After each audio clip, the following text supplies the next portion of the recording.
Рождение ребенка – самый счастливый и в то же время очень волнительный момент в жизни каждого родителя.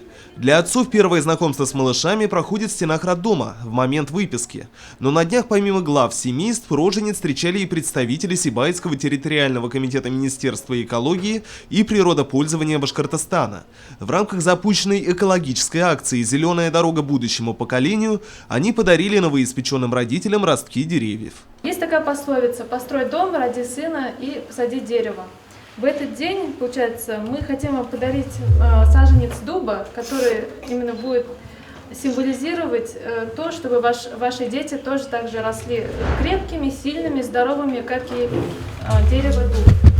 Семьи положительно отозвались об акции и выразили готовность поддержать ее, а потому сразу же по обоюдному согласию решили посадить один из ростков дуба на территории Сибайского роддома. Очень хорошая идея, я думаю, люди рады. Будем тут ходить, гулять с семьями, показывать всем дерево. Ну, как бы, много позитива с этой стороны. Событие, это что-нибудь нормальное, что? Дерево посадили, будет вместе с ребенком расти, считай. Идея замечательная, почему? Будем приезжать, смотреть, мы сами из города Баймака.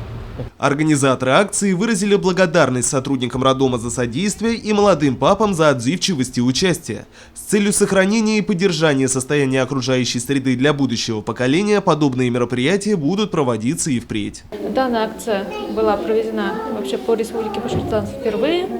Надеемся, что мы дали старт данной акции, получается, по всей Башкирии. Надеемся, что это не первая акция. Надеемся, что она и впредь продолжится. Но вообще дуб символизирует здоровье, крепость, потому что дуб, он же раскидистый, огромный, и символизирует здоровье и крепость и успех. Поэтому решили подарить им дубы.